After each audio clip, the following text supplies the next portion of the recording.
as a little kid, teenager. Like, it didn't matter. Like, I always opened up to her.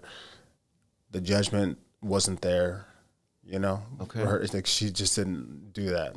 Hello, and welcome to the very first episode of the Tell Me Mas podcast. My name is Victor Cornejo. I couldn't be more excited about launching this podcast with an interview with someone who I absolutely admire, that I know many of you admire as well. He is the two-time UFC heavyweight champion, Cain Velásquez.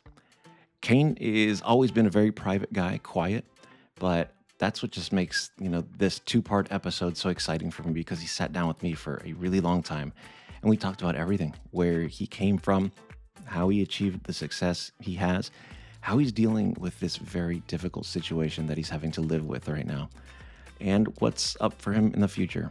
It's really a story about family, love, and absolute perseverance. So I really hope you enjoy this interview with Cain Velásquez. Thank you.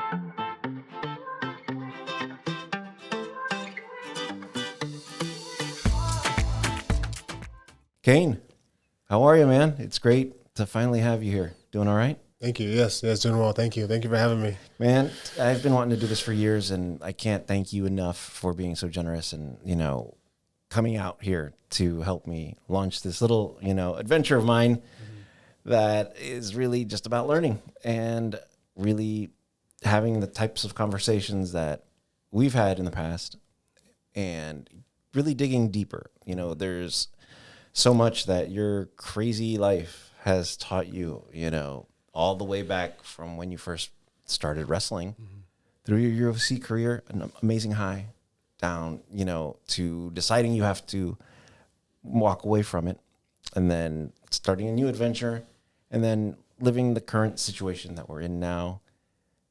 You've gained so much wisdom. Some of that you've shared with me, and I would love to have everyone learn about you in a more profound way that isn't about the two-time heavyweight champion, that isn't about just headlines online. Definitely, yes. So really appreciate you coming and doing this with me. Oh, thank you. Happy to be here. We've been friends for a long time, we've always had communication between us. That's always been great. You've always been somebody there in my corner, through the fight stuff, throughout my just career, and then afterwards. So, no, it's really good to sit down and really do something like this as well. Very cool. So I'm happy to be here. Thank you. Great, man. And it's been great to see you and how great you look, Thank you. In spite of everything, that's so much to talk about for sure. So you're born 1982, Salinas, California. Tell me about mom and dad. Like, I really don't actually know their full story. Where were they born? How did they meet? What's their whole story? Their whole story. So my mom was born in Fresno. She's older than my dad. She was born in Fresno. Worked in the fields. Okay. Was a farm worker. Her, at a young age, as a baby, would be in the fields. She told me stories of when she was so young and she wasn't working, she was like a toddler. She'd be in the car and the parents would be working, right? The family would be working, right. And to have her not move around in the car so much, or she was a little lactose intolerant as well. They would tire her up in the car, her leg. Yeah, right. And so it's just crazy because they had to leave her in the car, so they had to leave her in the car so they can go work. Yes, and don't want her wandering off or anything. So she said I'd be tied up, and I'd just pass out on top of the seat trying to get the milk. No. So that was her I guess one of her earliest memories of what she went through. And when she got older, she also worked in the field then. Oh, yeah. Her whole life, yes. As long as when she was able to work, yes. And that was her family story. Always working the fields, doing the farm worker stuff. Traveling from Fresno, doing all this stuff there. Salinas, parts in Arizona. So part of that whole farm worker just trade that happened during that time.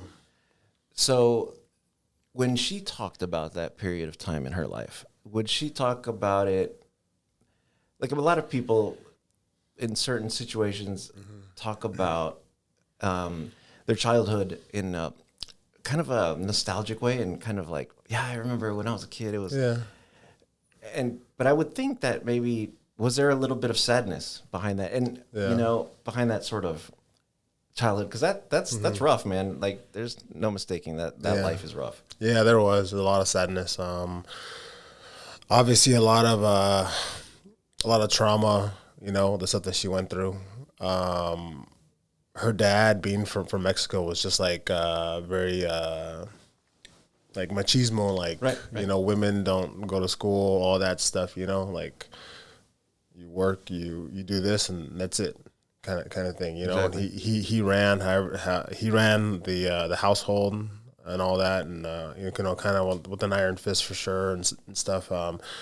So she just talks about like the abuse, you know, that she went through. So like that she would like get beat, that she would like tell her parents would tell her father was tired, kind of thing. Not like a spanking and like you learn your lesson. It was more like that. So she went through a lot of hard things, and as a child, didn't talk so much about love, but talked about like her mom giving her a lot of love. You know, like a point where she didn't want to be on this earth anymore. You know, well, the stuff that she went through as a kid, and then she said her mom pulled her to the side, and she said she told her something that really helped her, and it was like her mom told her that out of everyone, you're my favorite. You know? Wow.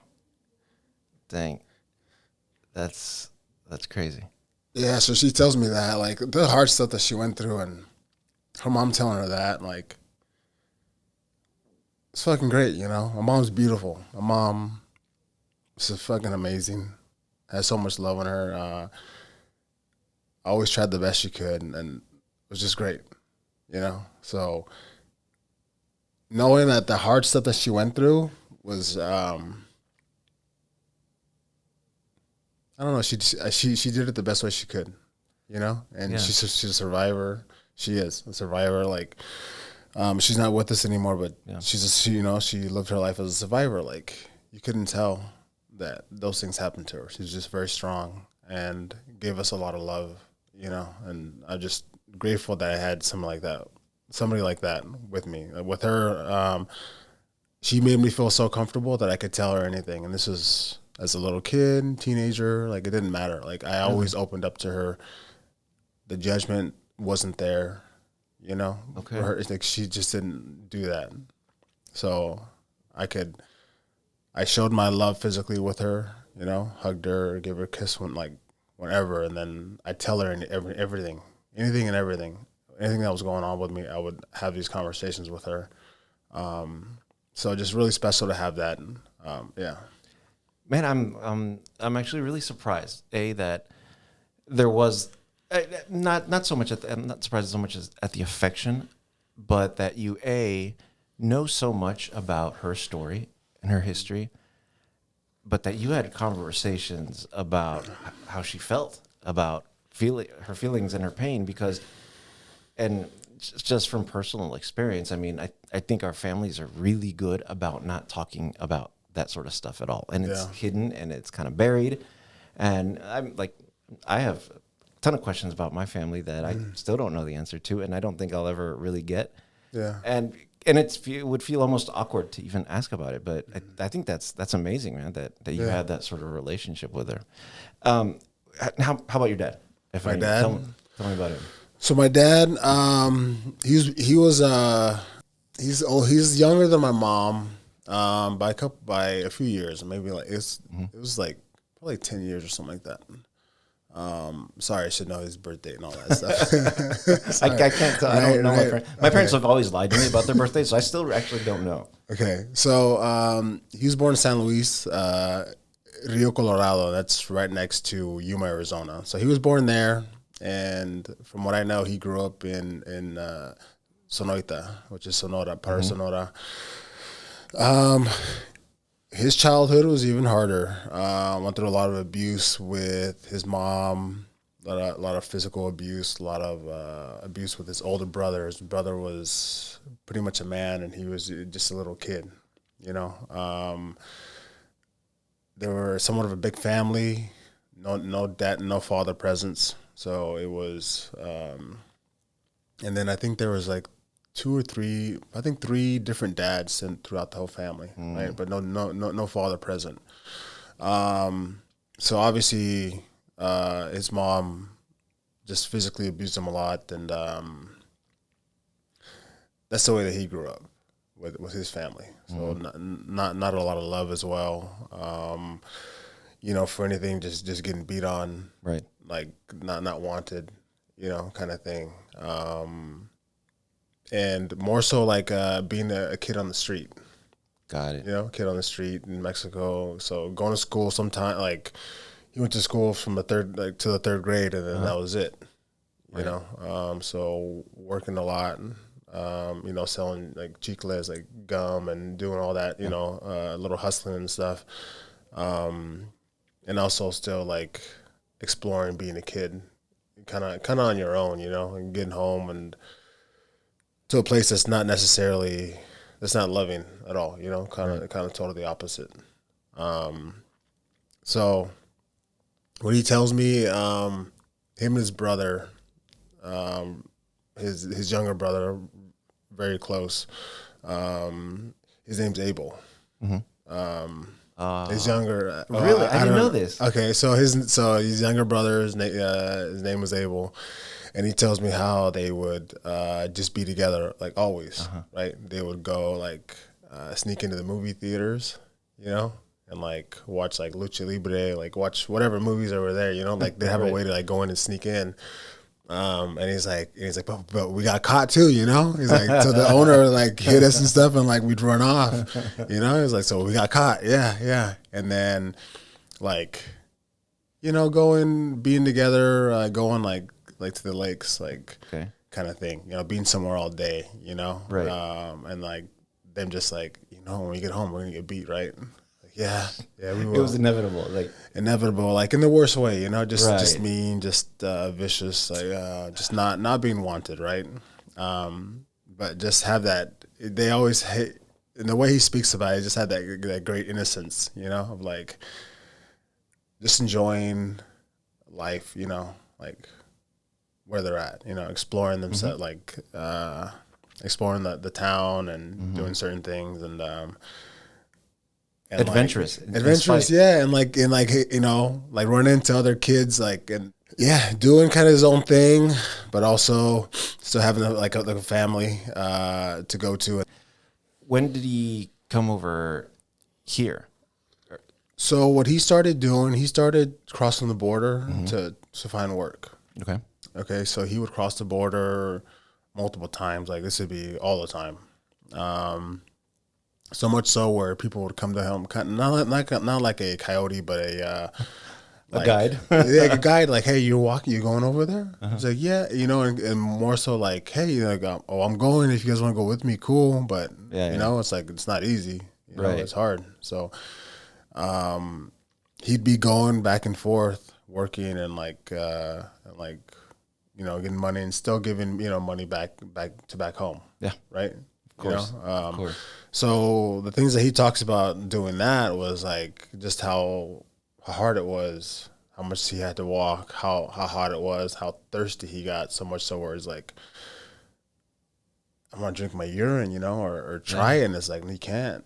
Yeah. You know, like that, to that edge, right? To that edge of kind of like pushing yourself, where people would like walk with him as well. And then like somebody not being able to make it, you know, like couldn't go any further, you know?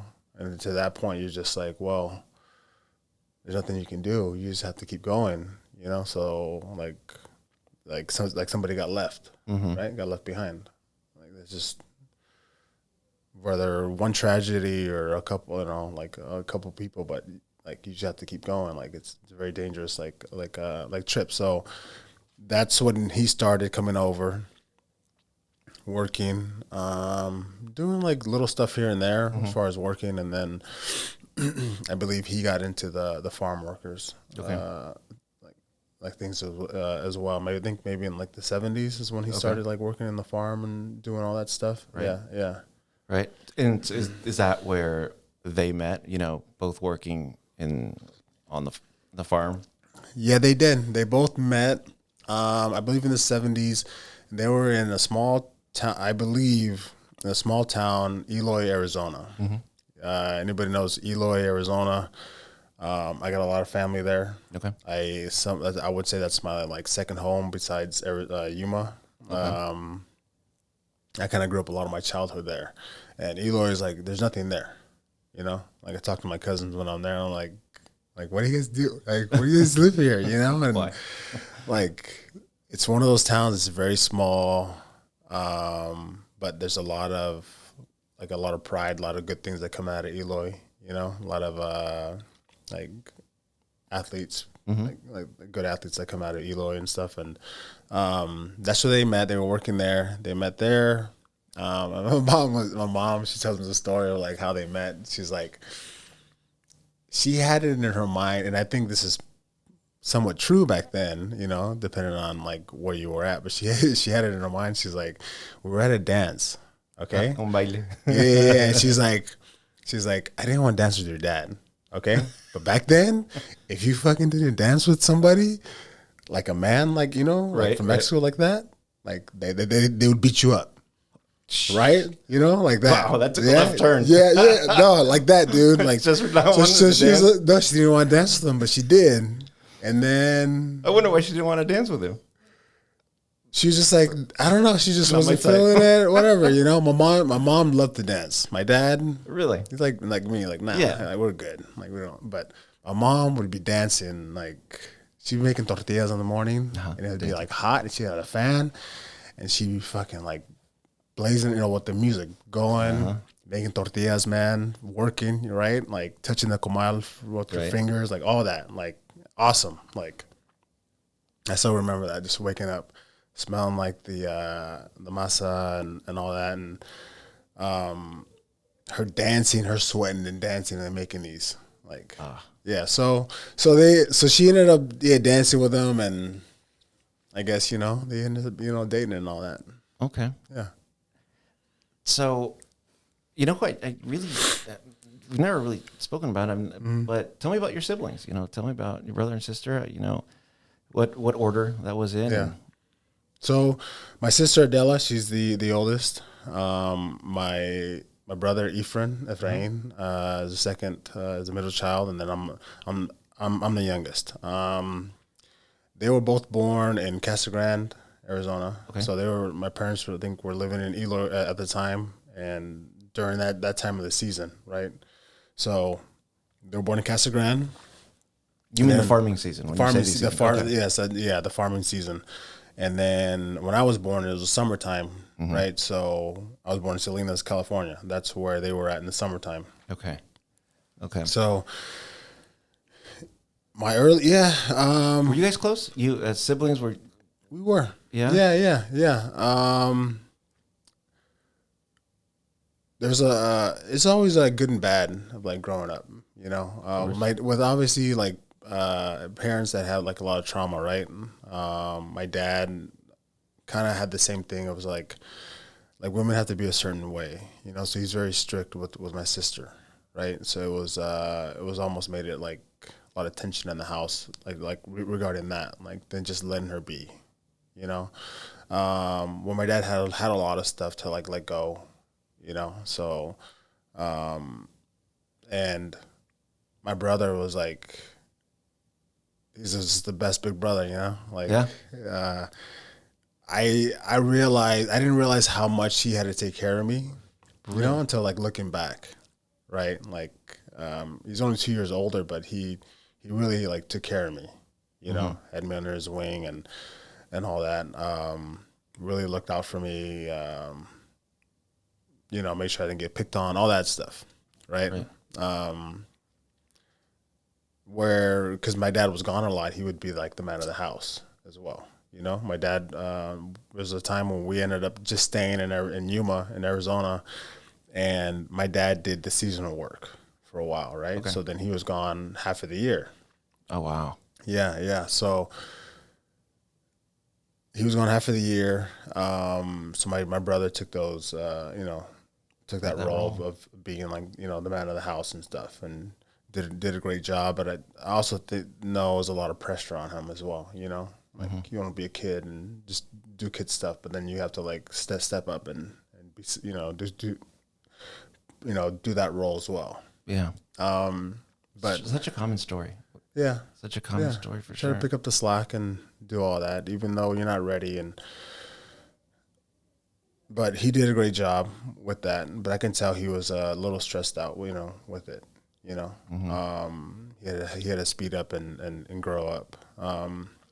So I remember my sister being very close with her. Like with her again, it was something where I could like talk to her and kind of like have those conversations and just like hang out with her and be all good, right?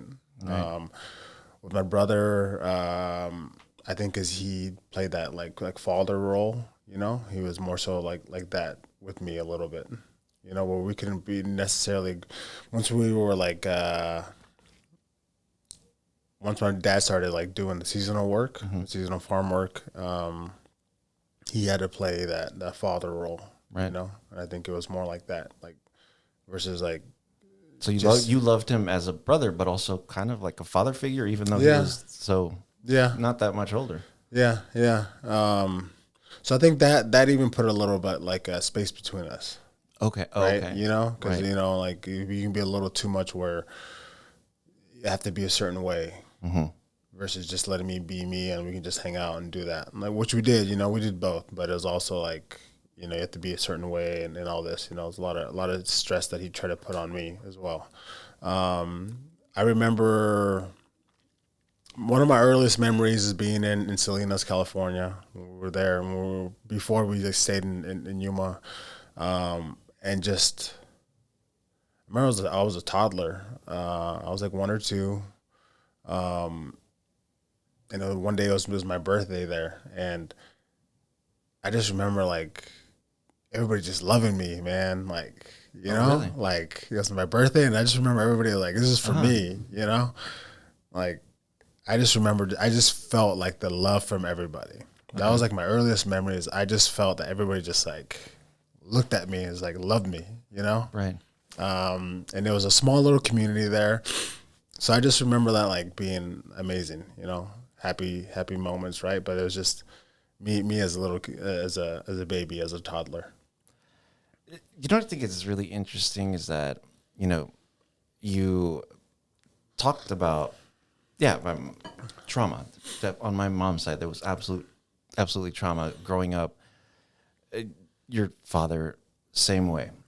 And, I think initially anyone would say, well, man, I bet living at home, migrant farm workers, when one of them is gone half the year, that is really rough. And I'm sure that, it was challenging, but you also speak of it with a lot of joy. So it was a house that was both, kind of almost kind of the typical thing where there's ups and downs and challenges, but there's also a lot of love, clearly. Yes. Yeah. Yeah. A lot of love, ups and downs. Yeah. My dad did have a lot of like anger issues and it's a lot of things of like growing up with the stuff that he went through, but also like having that old mentality of like, men run everything, in this, and especially in the household, and like everything has to be this way. It's like it's just too controlling, Yeah. You can't let people be them, right? So my dad definitely had a lot of like healing to do, and he did it, in that way. Which is interesting. You say he did some of that work to heal from it. How? Like, because like his generation too, it's not like they were going to therapists. Yeah. I think with him, like being alone as well, You know, the times that he was alone, like it was a lot of times where he was alone. I think all that helped him, you know, and time, right? With time as well. In the beginning, when he was at home, there was a lot of controversy, a lot of like, you know, a lot of fights between him and my mom, you know, and they were basically all started because of him, you know, like from what I felt, you know, it was all like started from him, from that stuff just coming out and his anger and all that stuff, you know, and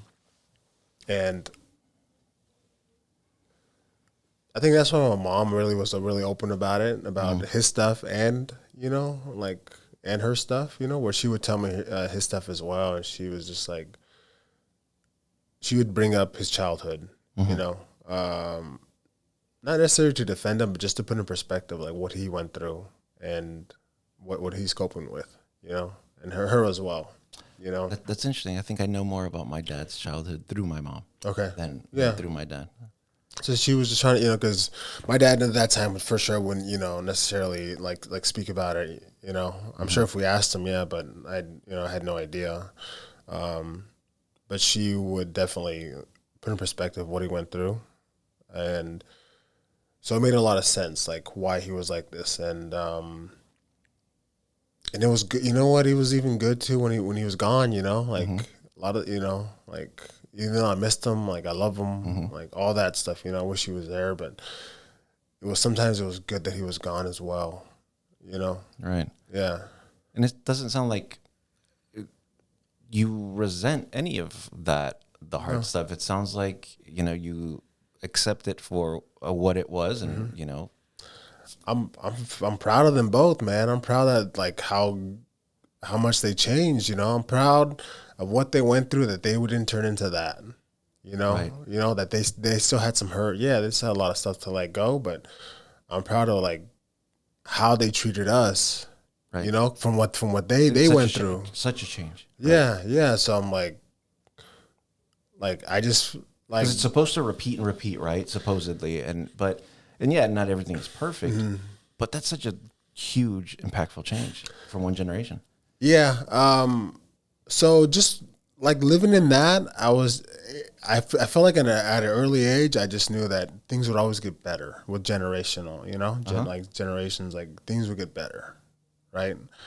Even though they weren't like perfect, you know, nobody is perfect, but I'm like, wow, like things will get better. You know, people will, from what they went through, will try to do better, like moving on, right? So so I think just living in that, it gave me that. And yeah, we just did our thing, you know, went to school and did all that. My earliest memories of going to Yuma, being in Yuma was, we would go to San Luis like every weekend. Yeah. You know, my dad would from Salinas, so that's a 9-hour drive, would drive, like as soon as he was done Friday, right, drive all Friday night, so you know, to be there on the weekends. Yeah, every weekend, a 9-hour drive. Yeah, be on the weekends. You know, try to drive or sleep all the way there to Yuma, and then I just remember like waking up and that he would be there and just being so happy. Man, you know, like being so happy. You know, like looking to see what he brought. You know, like whatever, like little, but like going to San Luis and just we had some family there as well, and just exploring the town, you know, and that was eating the food there, like the best food. And until this day, I've never had any place else. Like I've been to Mexico City, other places where the food there to me is the best. Yeah, you know, you're very particular about your tacos, dude. Like I love them all, but there, like that to me is my childhood. Right. That's home right there. Like that's last meal. That's everything right there. That's is what I remember. So we would go to all these places, eat tacos. My dad would take us. There'd be like these little alleys, right? And they're just like in that town is like it's sand, you know. Like a lot of the roads are sand, and you know, like so you get these alleys are just sand and like.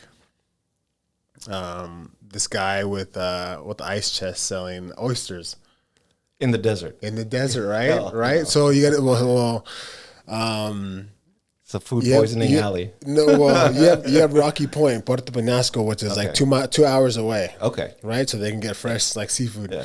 So we'd be like, "What is this? Like sketchy ass, you know?" And nah, dude, it'd be the freshest, like best, like oysters, best shrimp. Like so, we'd have all that, and it'd be like, "Wow, this is like the way they made it," you know, like right there, clamato, like lime, and like they'd make it right there. Boom, boom. How do you want it? Okay, good. Da-da-da. And then just like amazing food, like good. everywhere. Amazing food. So we'd do that. My mom loved these. There were these flautas, a potato, right? Potato flauta? Potato flautas. You'd find the same thing like an alley where they would sell them. Potato flautas that had mayonnaise on top, and then cabbage, Okay. and then like a cotija queso cheese, cotija, sí. like that, and like a little salsa, and it'd be like bomb, you know, Yeah. like bomb. Like, That's a perfect combination. like so childhood of doing that, and then obviously Arizona, right, being very hot. Like my dad would take us to these like the sketchiest like places to swim. No, like sketchy, dude. like What's I can't imagine what's a sketchy place to swim. I mean, dude, you're in Arizona. There's not too many shit. lakes around, Right. Okay, especially in there. There's no lakes or anything. So he would take us to these canals, right? Canals where they had a big old like pipe. You're kidding. We call it we'd go to the pipa. It's this big old pipe where there's this canal, right? And he'd just like pull up to a random one, and we would get out, and you couldn't even see the bottom, dude, of this place. You know, like you're just like, this No is clue where, what's like in this is there. where we're swimming, and sometimes the pipe would be turned on, right? Like water would be like flowing, some wouldn't be, but yeah, you can see the bottom, right? And you're like, this is where we're swimming.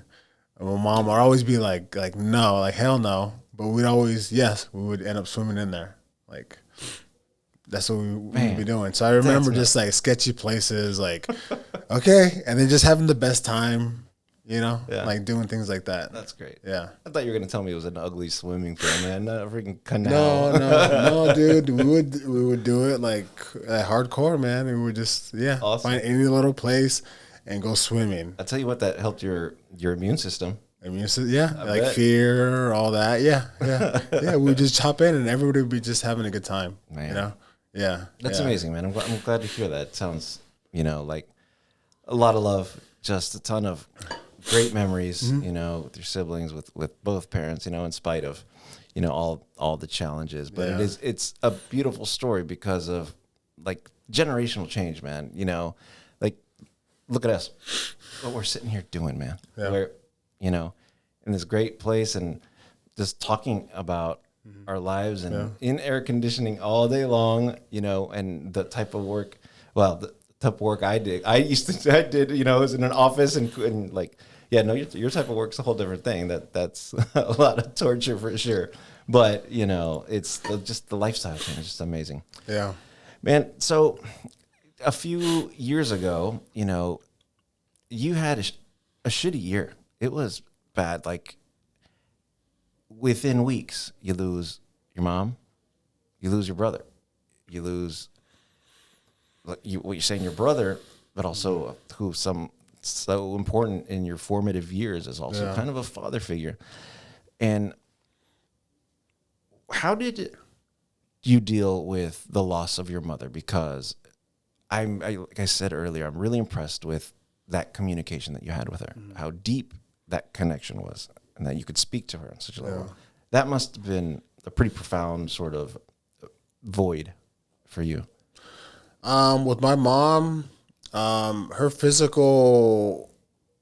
body ended up just kind of really like not really working so much. Like as she got older, and I think that had to do a lot with how much she worked as a kid. Sure, of course. So became very like immobile. Got to the point where she couldn't walk anymore. you know, diabetes and all that stuff. So she got like later into her years. Obviously, her mind was always there. You know, always had a really good personality. All that was always there.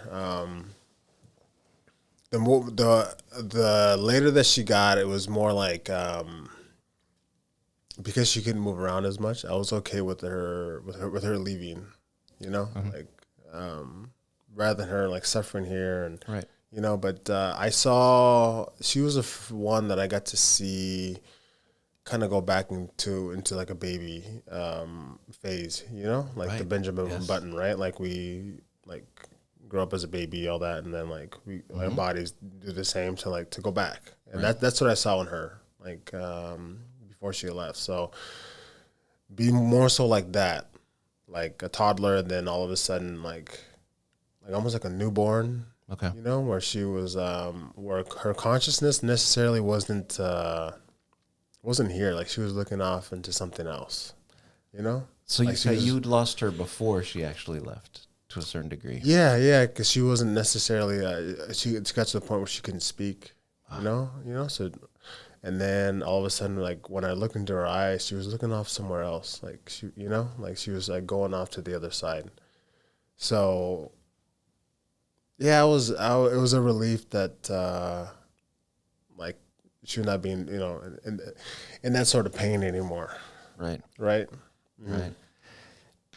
Were you ever able to have those discussions, you know, once you'd established your own family, you know, grandkids and, you know, your relationship and then success professionally?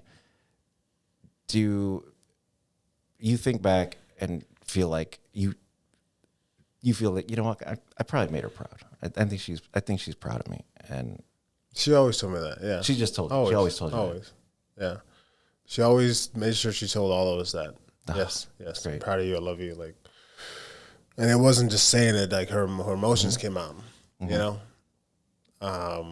No, she always told me that. I'm so proud of you. And like, you know, she'd embarrass me. I'm not obviously more of an introvert, but like anywhere we'd go, she's like, "Do you know where my son is?" She would do that? Yeah. I'm like, mom, no, just stop. Do you want to take a picture with And her? to her, you can, yeah, dude, all that stuff, dude.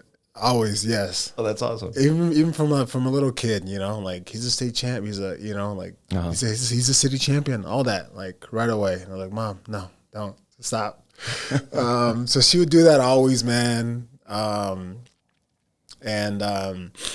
So she always let it be known. She always told me that she was proud of me. And you know, I got to have that talk with her as well. Where I just told her, man, you're great. You know, like what you did. You're like, proud of her. Growing up, oh yeah, like you fucking did amazing. Yeah. You know, and her's like not trying to get those compliments, and it's like, no, but I did a lot of messed up things as well. Like, no, you like the love that you showed us. Like that was perfect. That was amazing. Wow. Like, thank you for that. Oh, man, that's great, dude. That's a beautiful thing, for sure. So your brother, right? You lose your brother, man. How did you deal with that? Because he wasn't that much older than you. You know, His was a little harder, man. Yeah, was really hard. So he always, you know, we played football together, we wrestled together. Good athlete, all that stuff, man. I think all the stress and stuff as a little kid still stayed with him. Okay. You know, enough where I think it poisoned his mind a little bit, where he was like not necessarily giving up, but like he's like he had a lot of anger in him. Okay. It was like, fuck this place, you know. It was like that's what he was. So he was. The more that I got to know him, especially later, man, it was more that I got to know how sensitive he really was. Like more sensitive than I was. Okay. You know, like he would feel like energies and all that. You know, and him, like we grew up having like dyslexia in the family and stuff like that, right? Where like at school, like it broke us, you know. School was like too much like pressure. It was like I always like went to school and was like, this is bullshit, you know. Even from a young age, like this is bullshit. Like I'm going to wrestle, but that's it. Like school for me is not something that I will ever use. I think the school system was bullshit. Like all of that, Right. like I couldn't stay awake for shit. Like listening, like in that aspect, like what they're teaching us, like this is all BS. Even as a young age, you know, I wouldn't do homework. I wouldn't do anything, you know? Right. So with him, I think it really like messed him up. Like he had a hard time reading from his like dyslexia and stuff that ran in the family. And it was known and kind of It was identified. known. Okay. Yeah, known, identified, all that. That must create like such a feeling of inferiority when you're not keeping up with, you know, with your classmates, you know, and when it's not because you don't want to, but you just can't. So like, Yeah. You know, with him always being a good athlete and then having those troubles, I think it really just showed him that, like school, he would do the minimum of what he had to do, and that's like go to high school, even though he could have continued his career, you know, as far as playing sports. So he turned, I think a lot of that turned into anger for him, you know, the insecurities and stuff. And he was one of those guys, man, that he didn't mess around. Like if he didn't like your energy, he would tell you right there, like you're stepping the line, and if you do it again, I'm gonna mess you up. You know, that's how he was. Like so he didn't play. Like you got to a point where you're being a little too comfortable. He would tell you, like, no, I don't play that shit. And he would do it, man. Somebody crossed the line, he would, you know. He was a man, just a man of action. So I learned a lot from him. He was a great fucking protector. You know, like he just didn't give a fuck. Yeah. You know, like all good. We're doing this. So, I think a lot of just great human being, funny, you know, and then got to a point where I think his anger and everything, he looked for an outlook, a different approach to it, and got into like different substances, you know, really hardcore substances. Okay. You know, and then where really like he got really lost in it. Got it. Like really hardcore, like addictions and stuff, just really bad stuff. And then got to a point where he knew he had to stop, right? Got him some help to stop, but then that addiction is still there, where he went to drinking, and he's like me in a sense where we're both on the extreme side. We like to live on that side of it. So him drinking, it was like the hardest liquor, you know, and drink a lot of it, you know. So he really like tore up his body that way, right? Till he got to a point where he'd have these stomach ulcers, you know, just turn, you know, like liquor would rip through his stomach, and then you know, had little kidney failures here and there, right? Liver failures, all that stuff, you know. His organs just couldn't take that, like what he was doing to himself, right? So that was hardcore a lot in a short amount of time. Where he was really bad, and he was he actually stayed with us, with me and Michelle, you know, for a while. And we tried to help him, but we kind of knew like it was he was too far gone. Like the addiction of alcohol was so strong. Yeah. You know, like his body couldn't work without it to a point. Right. You know, like he's done so much damage that it's almost like to the end, right? And then one night, man, I was at the gym. I had my daughter at the gym, and then Michelle was at home. And she called me and told me like what had happened, and that it was one final time where he well right before this he had jaundice, right? So his The liver was right. stopped working, right? So Cirrhosis. now it was being poisoned from it, and I could see it in him, and he was just like being poisoned. So he was yellow, his eyes were yellow, all that stuff. And I don't think he necessarily knew what was happening. I don't think he knew how the like severity of it. Okay. Right. So Michelle called me and just told me like what had happened, that he had a stomach ulcer, where it was like bleeding everywhere, right there at the house. It started, and I was like, okay, so she called the ambulance and all that, and, take him to the hospital, and then I believe I went home first, take my daughter to have somebody to watch them, and the bathroom door was closed that he was in, and I walked in, and man, there's blood everywhere, like everywhere. There was like what looked like a faucet, right, that turned on. There's blood everywhere. And,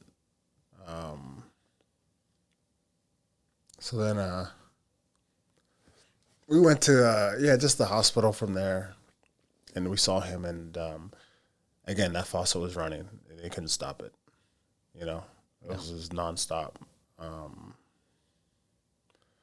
I was in shock, like wow, like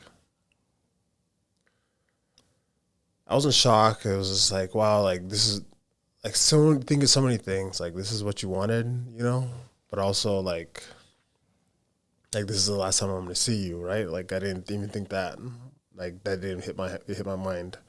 I was just so in shock. I've never seen anything like this, and didn't necessarily expect anything.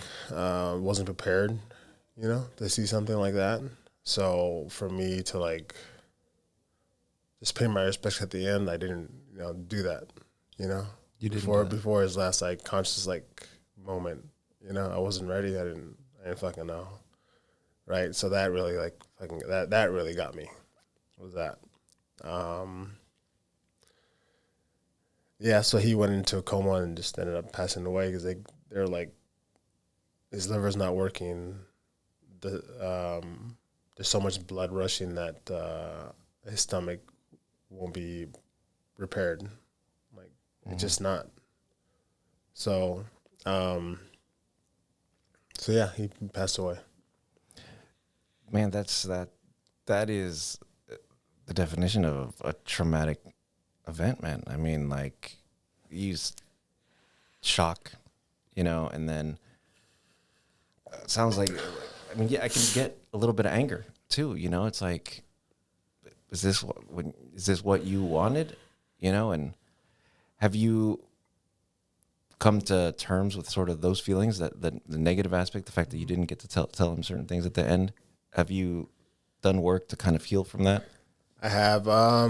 Yeah, man, I thought about it a lot. Like, it was a long process, right? But I'm grateful for him, who he was, who he is, even him leaving. Like, it taught me so much. That like, doesn't matter what happens, like whether or don't know if somebody's leaving at that moment. You just like, we love each other, So I learned, like, I went through a lot, over and over again with that. Like, I got home and, like, I cleaned up the bathroom, and it was just like, I was just like retracing the steps of what happened, right? Like, he had something like a little acidic is what he did, and that's what opened it up. Right, because the stuff was there, and then he went to the bathroom and tried to deal with it, right? And he even had like paper towels in there, like he was trying to clean it up, but it was like he couldn't. So I like retraced the steps, right? Because I went in there and cleaned everything, right? And then I was laying there with Michelle, and just like we were talking about how. Just the whole night, like the event of the night, and how traumatic something like that is when somebody that you love goes through something like that, right? Like how it affects the people around. So we were talking about that, and I was doing meditation for a while, and then I've never really like, I don't know, that night, like I've always done meditation like a couple years before that, and that night, like because of that, like I was okay with leaving my body, and I did, like that pushed me to the edge to let go so much I've never had before. It was just like that. I was like, I don't give a fuck. Like, Right. I just relaxed my body. I just like, I let go for a moment, like I left for a moment. And, yeah. So, so yeah, it was, I kept going through that, but I also kept going through his life, and what really like changed him, what really affected him to kind of go to down the road that he went down, and I just learned from it, man. And I think it was a year or so, or not even a year, it was a couple of months, maybe, yeah, it's probably a year, like living with that, and processing it and over again, right? Like really having it like mess me up. And then a coach of mine from Arizona State, Tom Ortiz, he frequently talked to a medium, and he told me, he said, "Hey, what about you? You talk to her. Her name's Melinda Vale." And I was like, "Okay, yeah, like I'm like, why not? So talk to a medium, talk to Melinda, and I got so much closure off of one time talking to her. Really? Yeah, because it was like, she just assured me that they're still around. My brother and and my mom are still around, and told me things that that only I would know, things that I did like a couple of days before. And she was like, "Well, they're with you at that day. When you did this, they're telling me something about this. You did this." I was like, "Yeah, I did that. I did that like 2 days ago." And she was like, "Well, they're with you during that time. Like your brother said, like he was with you. He's with you a lot, and he says he's sorry. For how he was." Wow. Just the fact that that they're still around, even though I can't see them, but they're still around. That we love each other, all good. Like I get to put a lot away just from that. Like that he's in a better place. My mom also as well is in a better place. So I take the good and the bad and take it all as learning lessons. Yeah, that's amazing. I'm so glad you had that resource to definitely give you closure on that, for sure. Yeah, me too. It would have, that healing process would have took a long time, I think. So that really helped me. And I'm grateful to Melinda. I frequently talk to her about things here and there, and yeah, it just gets me. I'm more so now, like I know that they're around me, So some certain things that happened throughout my life, like now, I know that they're there, experiencing that with me. Okay. And I just like, that's great. You get to experience that with me, like cool, kind of thing. Versus them just not being here at all, not being able to communicate with them. So I talk to them and still have like conversations with them and stuff. Great. So it's not absence. It's definitely presence, for sure. Yep.